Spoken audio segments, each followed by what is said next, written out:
Kali ini saya akan bersepeda berkeliling kota Jakarta untuk mengunjungi tempat-tempat bersejarah yang ada di Jakarta.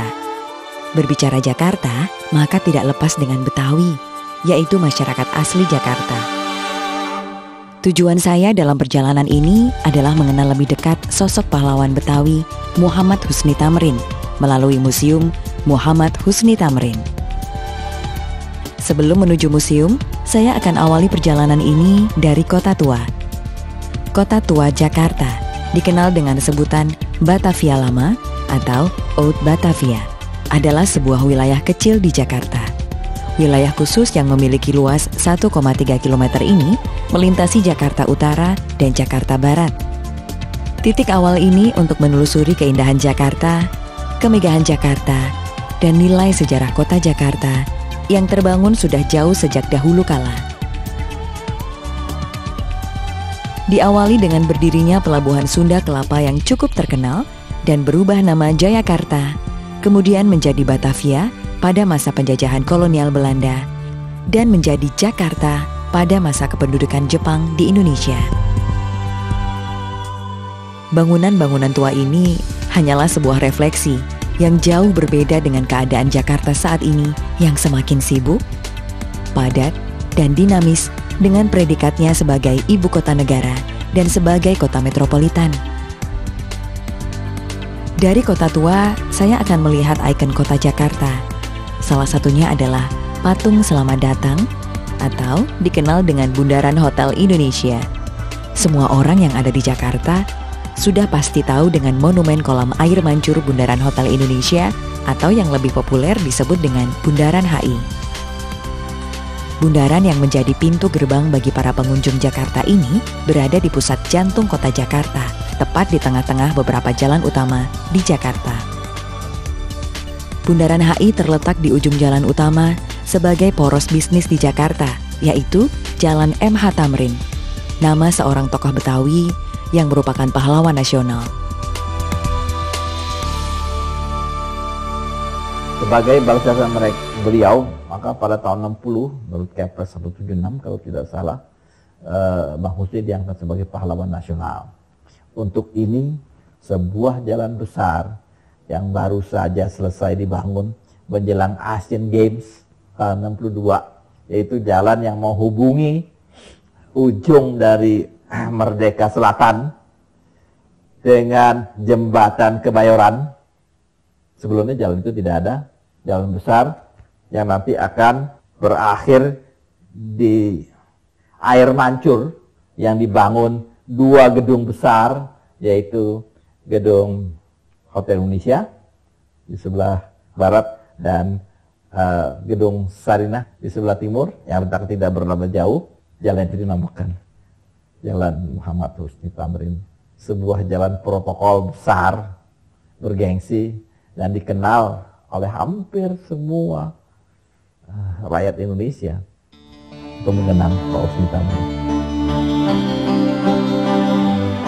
Masih sedikit yang mengetahui siapa MH Tamrin.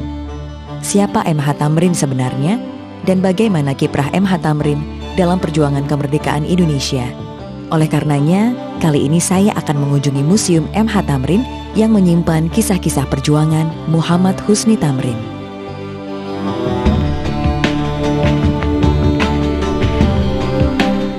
Museum MH Tamrin merupakan salah satu museum yang ada di kota Jakarta. Letaknya masuk ke sebuah jalan kecil, tepatnya di Gang Kenari 2. Meskipun museum ini berada di tepi jalan Keramat Raya, namun museum ini selalu luput dari perhatian publik. Begitu masuk ke halaman museum ini, kita akan disambut oleh patung MH Tamrin dengan posisi melangkah, berpeci, dan mengapit buku. Patung Muhammad Husni Tamrin ini diresmikan oleh Gubernur Jakarta R. Suprapto pada tanggal 16 Februari 1987. Salah satu perkataan Muhammad Husni Tamrin yang perlu kita teladani terpahat di belakang patung ini.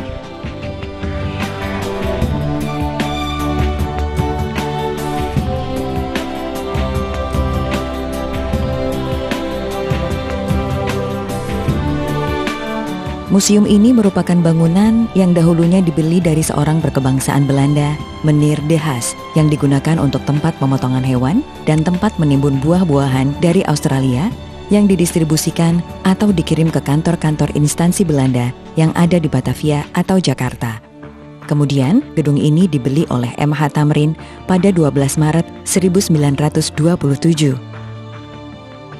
Gedung Muhammad Husni Thamrin ini dahulunya digunakan sebagai tempat kegiatan pergerakan nasional untuk menuju kemerdekaan. Pada masa pra-kemerdekaan Indonesia, sempat digunakan sebagai pembahasan konsep Sumpah Pemuda, pertemuan-pertemuan dalam menyusun strategi perjuangan, serta rapat-rapat pergerakan nasional.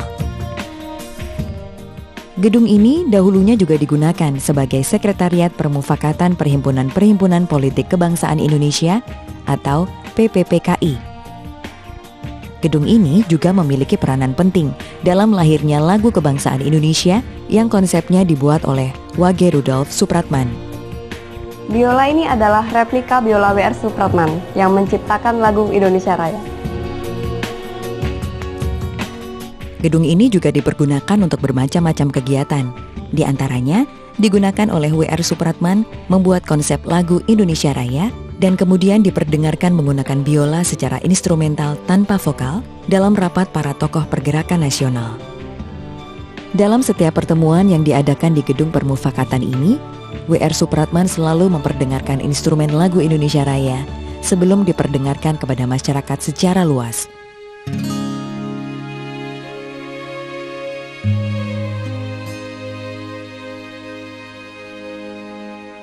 Gedung ini juga digunakan sebagai tempat penyelenggaraan pendidikan perguruan rakyat untuk masyarakat oleh para tokoh pergerakan nasional yang diketuai oleh Dr. Mr. Muhammad Nasif. Sebagai tempat Kongres Perkumpulan Perempuan Indonesia pada tahun 1929. Pada tahun yang sama, digunakan sebagai tempat Kongres pertama Partai Nasional Indonesia atau PNI yang dipimpin oleh Insinyur Soekarno. Selanjutnya juga digunakan sebagai tempat pendidikan perguruan umum sekolah mendidik calon guru dan Popoti, persiapan untuk perguruan tinggi setingkat AMS pada tahun 1932. Pada tahun 1935 digunakan sebagai tempat Kongres Persatuan Arab Indonesia atau PAI. Sebagai tempat Kongres Partai Rakyat Indonesia dan Kongres Gabungan Partai pada tahun 1939. Setelah kemerdekaan Indonesia pada tahun 1960 sampai 1964, Gedung M.H. Thamrin dipergunakan sebagai tempat pendidikan Kepamongprajaan dan pada malam hari digunakan sebagai tempat kuliah Universitas Jakarta. Pada siang harinya digunakan sebagai tempat belajar siswa SMA hingga tahun 1984. Museum Thamrin yang kita ketahui sekarang ini itu terletak di Gang Kenari 2 ya, di Jakarta. Rumah ini memang milik Muhammad Husni Thamrin, tapi bukan tempat tinggalnya. Muhammad Husni Thamrin adalah seorang putra Betawi yang lahir di Sawah Besar pada tanggal 16 Februari 1894 Masehi dan dibesarkan di lingkungan yang taat agama Islam. Beliau putra dari Pak Sabri Thamrin. Tapi pendidikan yang diterima cukup, memiliki kekayaan yang lebih dari cukup, bahkan kemudian diangkat sebagai salah satu seorang tokoh pemerintahan, namanya Budana pada situ, Budana Tabri itu. Jadi keluarga ini keluarga yang bergengsi, terpandang, dan Husni Thamrin bekerja sebagai pegawai semente. Tapi perhatiannya sangat besar kepada penduduk asli. Dia tidak merasa kalau dia itu punya darah Belanda. Lebih banyak dia adalah orang Indonesia. Dan dia berjuang, dia memperjuangkan. Kalau tingkat perjuangan yang tidak tanggung-tanggung, juga menjadi tokoh untuk menuju kepada kemerdekaan. Sehingga beliau mendapat haknya sebagai pahlawan nasional. Nama panggilan M.H. Thamrin sewaktu kecil adalah Mat Seni. Panggilan Mat Seni diperoleh karena kebiasaan orang Betawi. Nama panggilan seseorang sering menyingkat nama lengkapnya. Husni kecil masuk taman kanak-kanak pada 2 Maret 1900 di Froebel School. Tahun 1906, ke sekolah rendah Bible School atau Sekolah Injil. Kemudian ia mengikuti pelajaran di tingkat sekolah menengah pertama Bosch Institute dan berlanjut ke Koning Willen III School, setingkat sekolah menengah atas. Sebelum lulus dari Koning Willen III, MH Thamrin magang di kantor Kepatihan Batavia. Kemudian tahun 1944 pindah bekerja ke Perusahaan Perkapalan Besar Belanda atau KPM sampai 1924.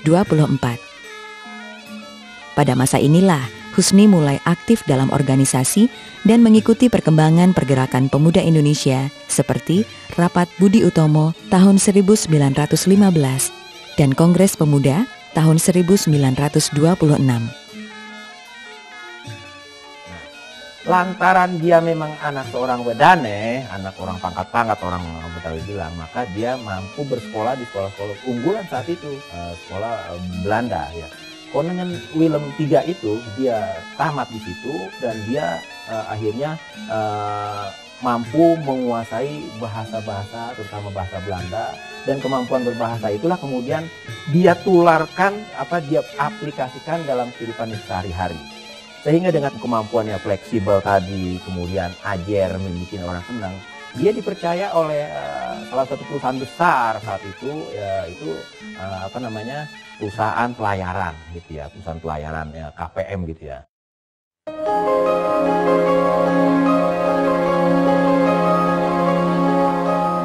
Pada usia 25 tahun, Husni sudah resmi menjadi anggota Dewan Kota Praja Batavia atau Gemeenteraad Batavia. Di dalam dewan inilah Husni menunjukkan kepedulian untuk membela rakyat pribumi seperti masalah martabat, kesehatan masyarakat, kesehatan lingkungan, serta kesejahteraan bagi penduduk pribumi di Batavia untuk membuka usaha. MH Thamrin juga mendirikan Perkumpulan Kaum Betawi tahun 1923. Atas kecemerlangannya, membawa dirinya ke jenjang jabatan Wakil Wali Kota atau Local Burgemeester II Batavia, kemudian menjadi Wakil Wali Kota I pada periode pemilihan berikutnya. Kegigihan dan semangat MH Thamrin di tingkat kota Praja ternyata bergema sampai ke Dewan Pertimbangan Rakyat Hindia Belanda atau Volksraad van Nederlands Oost-Indie dan mengantarnya untuk menjadi anggota resmi di lembaga itu mulai tanggal 16 Mei 1927. Ruang lingkup perjuangannya di Volksraad bukan lagi hanya setingkat wilayah kota, melainkan meliputi kepentingan nasional. Salah satu contohnya, ia mengangkat penderitaan dan memperjuangkan perbaikan nasib buruh kebun tembakau di Sumatera Utara. Sehingga Amerika Serikat memboikot pembelian tembakau dari Indonesia. Pada tahun 1935, MH Thamrin terpilih kembali menjadi anggota di Volksraad dan berkesempatan untuk lebih lanjut memperjuangkan ideologi nasionalismenya. Pada tahun yang sama, terjadi peleburan partai-partai kedaerahan menjadi Partai Indonesia Raya atau Parindra, dan MH Thamrin menjadi Ketua Departemen Politik. Sebagai anak Betawi, tentu saja saya pribadi mengidolakan pejuang-pejuang yang bergerak di Jakarta ini, khususnya pejuang yang dari kalangan masyarakat Betawi. Yang salah satu juga tokoh pahlawan nasional yang menjadi inspirasi bagi banyak orang, yaitu Muhammad Husni Thamrin. Di dalam Dewan Rakyat Batavia, Muhammad Husni Thamrin sudah memperlihatkan keberpihakannya kepada kaumnya. Sikap sebagai seorang pemimpin dan wakil rakyat sudah dicontohkan dengan kedisiplinannya. Setiap pulang rapat, beliau selalu menyempatkan berjalan kaki menuju rumahnya. Dalam setiap kesempatan tersebut, beliau melihat langsung keadaan kehidupan masyarakat. Ketika melihat perkampungan yang kumuh, lingkungan yang gelap, tidak ada penerangan, jalanan yang becek, bahkan tempat pengobatan yang tidak disediakan untuk kaum pribumi, rasa keprihatinan beliau disampaikan dalam sidang-sidang forum rapat resmi di Gemeenteraad.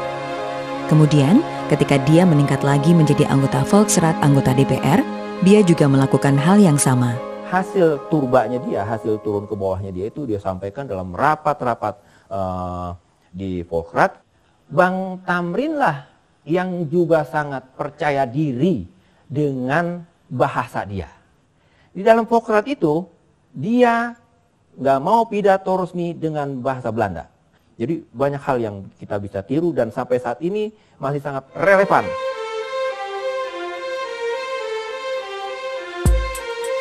Muhammad Husni Tamrin juga memiliki peran dalam pembangunan banjir Kanal Ciliwung.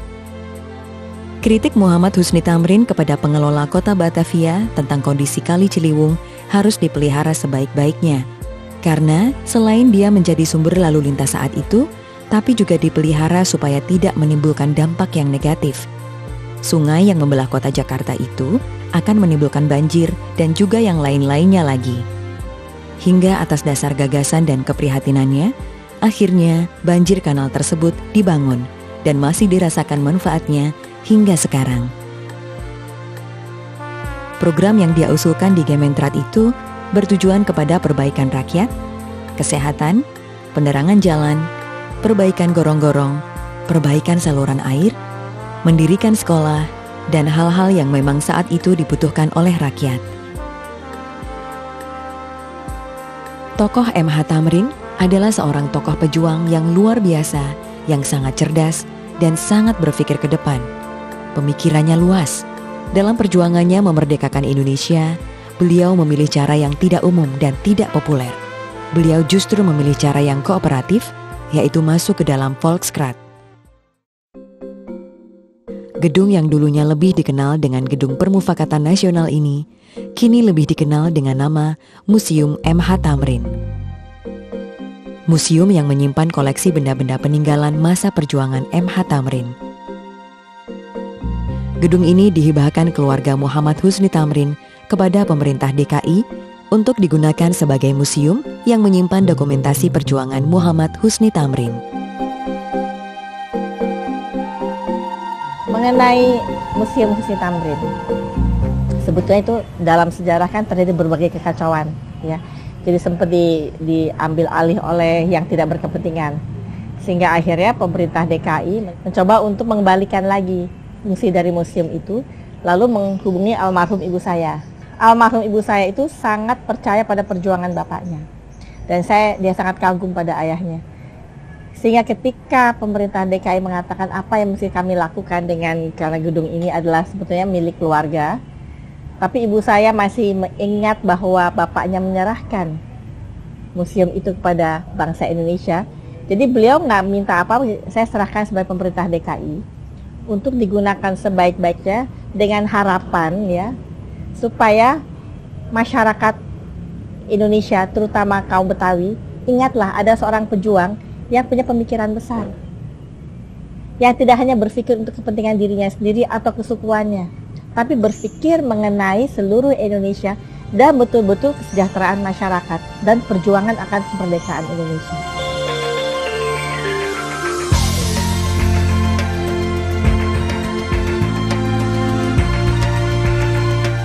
Ketika ibu saya menyerahkan gedung itu kepada pemerintah DKI, walaupun pada saat itu kondisi sosial ekonomi beliau juga tidak baik, ya, tapi karena beliau sangat mengingat perjuangan bapaknya dan beliau kagum dengan perjuangan ayahnya, dan ingin meneruskan perjuangan ayahnya, akhirnya dia tidak minta apapun pada pemerintah DKI, dia serahkan gedung Muhammad Husni Tamrin untuk dijadikan museum. Jadi kalau kita lihat dalam museum itu, bangku-bangku dan lain sebagainya, itu semua adalah isi rumahnya ibu saya untuk menjadi koleksi dari Museum Husni Tamrin. Karena beliau punya niat yang betul-betul tulus supaya itu bisa mengingatkan bangsa ini, janganlah terpecah belah, ayo kita bersatu, ayo kita berjuang. Ingat masyarakat, ingat bangsa, jangan hanya ingat kesukuan atau kepentingan pribadi. Setelah dihibahkan kepada pemerintah DKI Jakarta, gedung ini digunakan sebagai sebuah museum yang menyimpan sejarah dari kiprah perjuangan Muhammad Husni Tamrin. Di dalam museum ini, dikoleksi beberapa benda-benda peninggalan Muhammad Husni Tamrin semasa hidupnya saat melakukan perjuangan menuju kemerdekaan. Beberapa koleksi museum ini adalah foto-foto reproduksi mengenai perjuangan Muhammad Husni Tamrin dan pergerakan nasional Indonesia. Foto-foto reproduksi suasana kota Jakarta pada masa Muhammad Husni Tamrin, lukisan tentang Muhammad Husni Tamrin, dan berbagai macam koleksi lainnya. Ini adalah radio peninggalan masa perjuangan M.H. Tamrin untuk mendapatkan informasi siaran dari luar negeri maupun dari dalam negeri.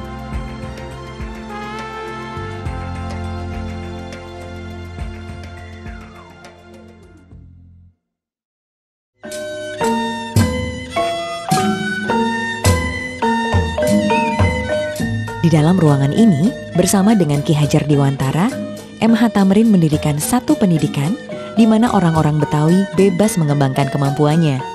Kemampuan formal maupun non-formalnya, misalnya kesenian Betawi.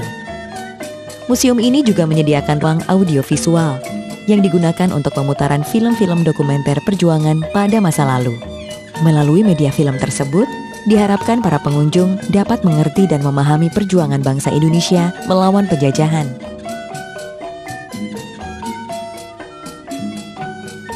Jadi yang di depan ini diorama yang menggambarkan tentang apa, Pak? Ini diorama menggambarkan tentang Thamrin sedang berpidato di gedung Kementerian Batavia.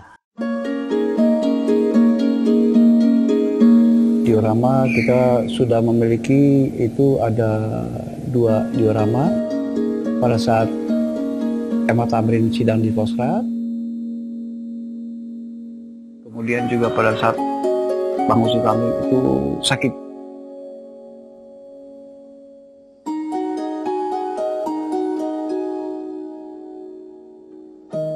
Muhammad Husni Thamrin meninggal pada 11 Januari 1941 dan dimakamkan di tempat pemakaman umum Karet Bifak. Pada waktu prosesi pemakaman Muhammad Husni Thamrin, lebih dari 20.000 orang mengantarkan jenazah tokoh Betawi tersebut ke tempat peristirahatannya yang terakhir. Ini adalah replika dari kereta jenazah yang digunakan pada saat mengantarkan pemakaman Bapak Muhammad Husni Thamrin. Kereta seperti inilah yang biasa digunakan para petinggi-petinggi Belanda untuk mengantarkan jenazah ke pemakaman. Pada saat Muhammad Husni Thamrin akan dimakamkan, menjadi peristiwa yang fenomenal. Masyarakat Jakarta dan bangsa Indonesia berduyun-duyun menghantarkan beliau ke pemakaman. Hal ini mencerminkan betapa Muhammad Husni Thamrin merupakan sosok tokoh pimpinan yang dicintai oleh rakyat, khususnya masyarakat Jakarta pada waktu itu. Hal yang seharusnya menjadi suri tauladan para pemimpin Indonesia saat ini, jiwa kepemimpinan yang merakyat. Semua dilakukan demi kepentingan rakyat, dengan mendengar dan melihat langsung kondisi masyarakat sebenarnya, sehingga tahu betul permasalahan yang dihadapi.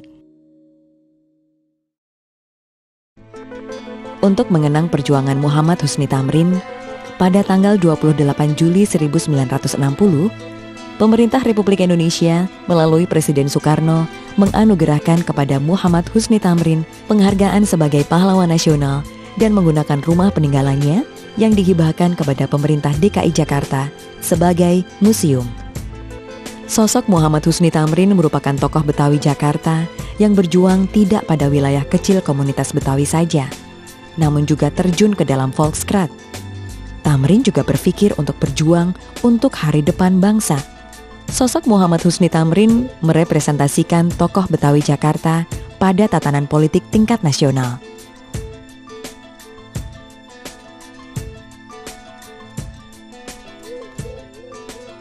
Muhammad Husni Thamrin merupakan sosok putra Betawi yang terlahir untuk mengabdikan dirinya bagi kemajuan bangsa. Ide atau gagasan terhadap kemajuan, kesejahteraan, dan kehidupan rakyat pada masa itu masih terasa hingga saat ini. Sosok pejuang MH Thamrin melakukan perjuangannya dengan pemikiran dan diplomasi yang memiliki peranan penting dalam sejarah kemerdekaan Indonesia. Dari mengunjungi Museum MH Thamrin, kita mendapat banyak hal yang menjadi pelajaran dalam hidup kita. Sosok Muhammad Husni Thamrin sebagai seorang pemimpin yang sederhana, merakyat, dan berjuang untuk kepentingan rakyat, menyadari kita bahwa segala tindakan untuk menuju masa depan haruslah dilandasi dengan semangat juang yang tinggi dan berorientasi untuk kepentingan bangsa, bukan kepentingan pribadi atau golongan. Kita sebagai generasi muda sudah seharusnya meniru dan meneruskan nilai-nilai luhur yang diajarkan oleh Muhammad Husni Thamrin.